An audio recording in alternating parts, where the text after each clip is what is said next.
Wild and deadly scene in Newcastle County. Police say a teenager is dead after shots rang out in the middle of the day in Wilmington. Chaos and confusion hitting neighbors along Sycamore Street this afternoon as many residents were home for the holiday. This is the 10 o'clock news. I'm Jason Martinez. I'm Sheba Russell. Fear and sadness spreading through another local community rocked by gun violence. And Chris, a tragedy here on what is supposed to be a day of celebration. That's right, Sheba. This Labor Day holiday shattered by gun violence here on the streets of Wilmington. A 17-year-old boy shot and killed, and tonight police are searching for his killer. A barrage of gunfire piercing a quiet Labor Day afternoon on the 1200 block of Sycamore Street in Wilmington. It's crazy. My bed is right there. The neighbor, who didn't want to be identified, was in bed watching TV across the street. She hit the floor when more than 20 shots were fired just after 1:15. It sounded like an 80s going off. But my mom said it sounded like fireworks, but it really wasn't fireworks. Witnesses say two groups started shooting at each other up and down the block, bullets hitting multiple cars and homes. I was on my way to a barbecue.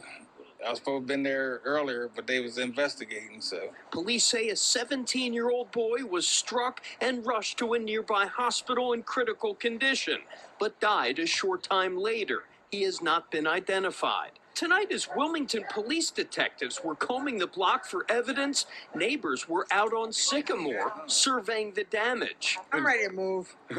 One couple's tire was shot out on their car. They've been here for more than 40 years and never seen anything like this. I froze when I heard it, and then I heard rapid fire, and I thought, okay, it's fireworks, and then it slowed down again, and I knew it wasn't fireworks.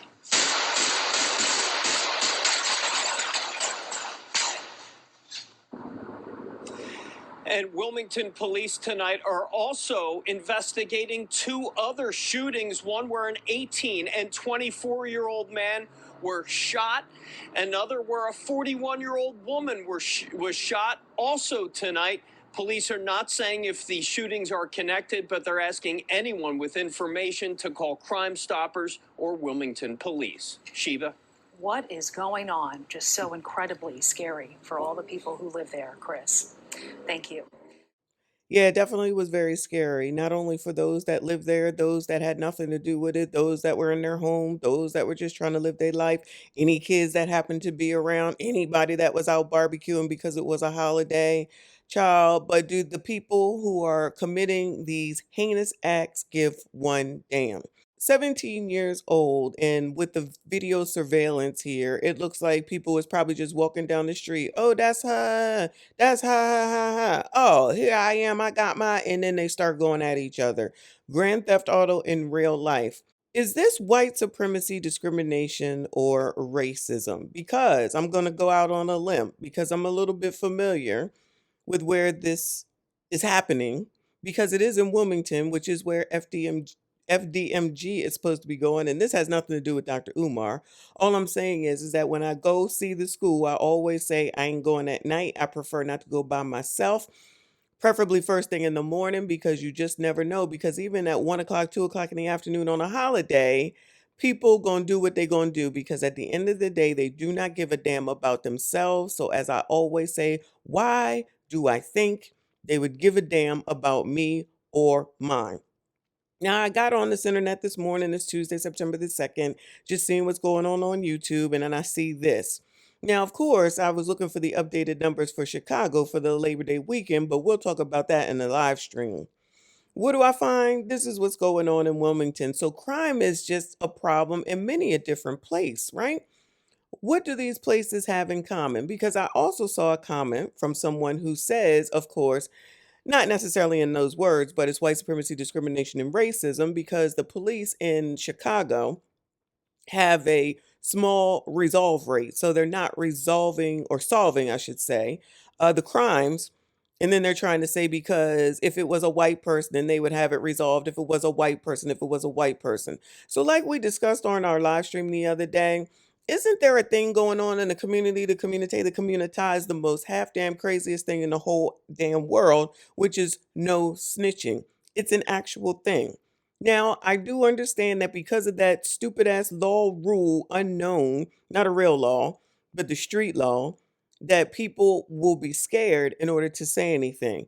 I'm not saying that it's not a real thing, but isn't it interesting how the community and the community can go along with the most asinine things, but anything that makes sense, they will not pursue? How in the hell do you think that anyone is supposed to resolve anything if no one is willing to talk, come in, be a witness, give information, tell who did it? Nah, none of that. Even though the oppressors are going to the internet, because as we all know, even criminals can't shut the entire fuck up.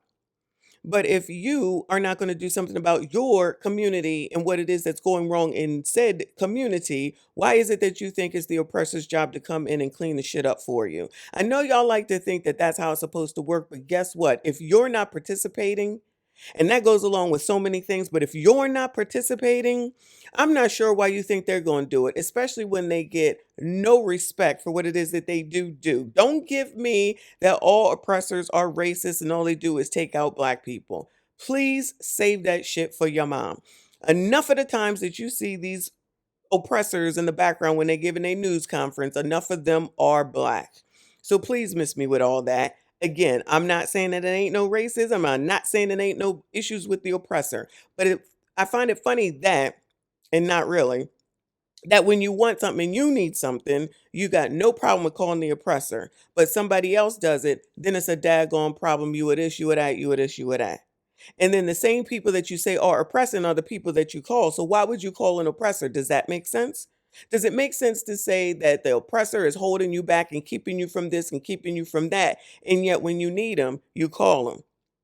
Then you got this is a 17-year-old that was taken on up out of here. I'm gonna go ahead and say rest in peace to that young man, but I'm gonna go out on a limb yet again and say that whoever it is that did this knew him and he knew who did this to him for whatever their reasons are. I'll just leave it at that.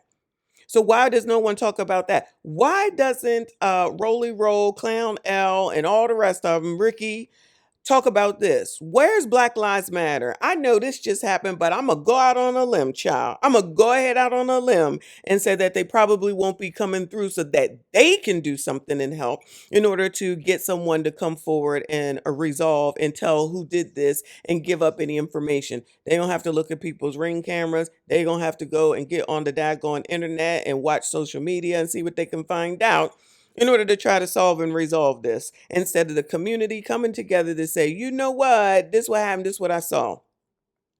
This is what happened and this is what I saw and such that, because it was more than, we saw a couple people running. I mean, run, of course, because if you hear some weapon shots, I would be running too. But if one group was walking around and the other group was walking around on a nice holiday Monday, and then all of a sudden they start wilding off, then they all probably knew and know each other. You think they're going to say anything? No. Where do you think the 17-year-old's parents were? And do you think he has one parent or two? And any of the rest of them, do you think they have one parent or two? When is the community going to recognize and realize that we have a problem and it's above and ain't got shit to do with white supremacy, discrimination, or racism? I'm honestly tired. I'm honestly tired. Because you can say the same things over and over and over again, and somebody will continue to come through and say that it's somebody else's fault. So you got a 17-year-old, allegedly, that's now taken on up out of here, that the odds are that it was another teenager that did this to him, and nobody want to hold nobody's parents accountable for anything. And then the parents ain't doing nothing about their own kids. Parents aren't participating in their own kids' life. They ain't doing nothing to discipline them. They ain't doing nothing to make sure that they are safe. You think he was coming from work? You think they was all coming from work and that's what happened here? Maybe they were. I could be wrong. I'm going to go ahead and go out on a limb and say that's probably not what it is. As this stuff continues to happen over and over and over again, and then black people complain about Trump and what he's doing in order to curb violence, keep them out of your cities, right? Don't let them come into your cities and your neighborhoods to do anything. Don't complain about what the oppressor is not doing or how he's doing it or how much he's resolving and solving. Don't complain about none of that. Because honestly, at the end of the day, there's only so much that any of those people can do. Because if he did come in and then once the troops leave, it's going to go back to the same old thing because you're not going to hold your own accountable. You're not going to raise your kids and you're not going to do nothing about what's going on in your own community while you cry racism and then you turn around and ask those same people you calling racist to come through and help your ass. If I'm lying, I'm flying. But it's a mental instability or something where no one seems to see that you are participating in your own demise at the end of the day. Because people are tired of the whining and complaining and the never doing anything about your own damn situations.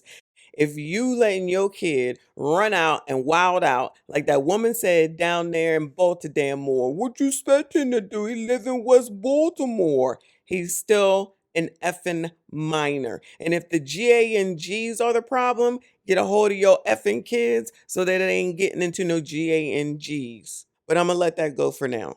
So I say rest in peace to that young man. And the odds are that there will be some sort of retaliation. Wash, rinse, repeat.